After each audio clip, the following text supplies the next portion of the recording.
everybody, every all, how are you today and how are you tomorrow? Long time no see, but now, see now. Update vlog for today, Madi. So kahapon pa pala ito, Madi, no? Nya medyo gitamad-tamad man ako kahapon, Madi,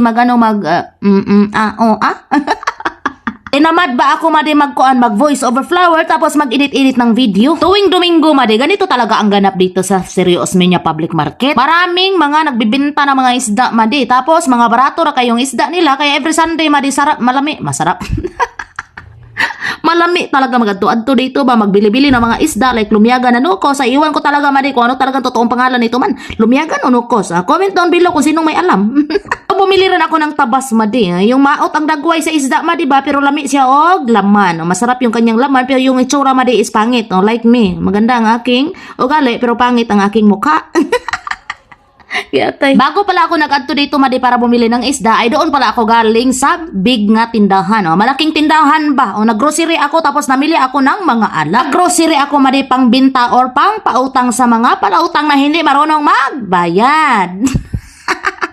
So listen very carefully, no, sa mga utangan pala sa akin. Maawa naman kayo sa akin. Uy, magbayad naman kayo. Diyos mio, perdones. Yung iba, Madi, naiintindihan ko sila kung bakit hindi pa sila nakapagbayad. Pero mayroon talagang iba, Madi, na nangungutang na wala na talagang paramdam. Diyos mio. Paramdam naman kayo. Masasaddan ko kayo pag sinabi nyo wala akong pera ngayon, Madi. Pasensya na, Madi, kasi bla bla bla. Maintindihan ko yan. Pero yung iba talaga, Madi, ay iwan ko. Kalimutan na ako, Madi. Hindi na nagparamdam. Pero yung iba, Madi, no, salamat pala sa ibang mga nangutang sa akin, no, nagparamdam sa akin na sabi na na kanang hindi pa daw sila makapagbayad. Sabot-sabot lang good.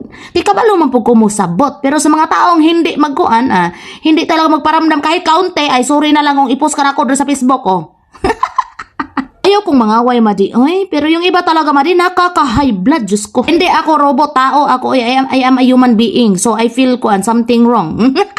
Nakakaramdam din ako ng inis. Uy, Ginoo ko. Nauubos din ang aking pasensya. Kaya wag niyo ubusin ang aking pasensya, ha. Kasi pag naubos itong pasensya ko, ay pasensyahan na lang tayo.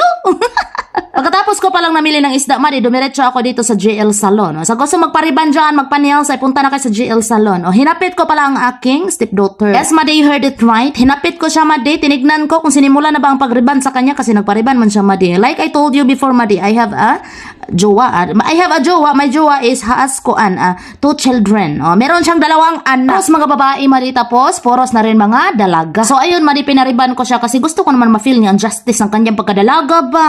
Sarap kaya ng feeling na mariban yung hair mo. Kaya ayun, Madi, pinariban ko siya tapos tuwang-tuwa naman siya. Kung anong kasiyahan ng bata, Madi, masaya na rin ako. Tulad ng sabi ko sa aking darling, Madi, kung paano mo gipalangga, kung paano mo minahal ang aking mga anak, ganon din ang gagawin ko sa iyong mga anak. Isusukli ko din yung pagmamahal na binibigay mo sa aking anak. Kaya ayun, Madi, minahal ko rin ang kanyang anak, Madi. Dapat ganon, Madi. Dapat patas ba? Katapos ko siyang hinapit, Madi, dumiretso na ako mag-uli dito sa bahay. Kaya ayun, Madi, dumating na ako dito sa bahay. Mga suki ko dyan ng mga palaigit. Andito na ako sa bahay, pwede na kayo mangutang.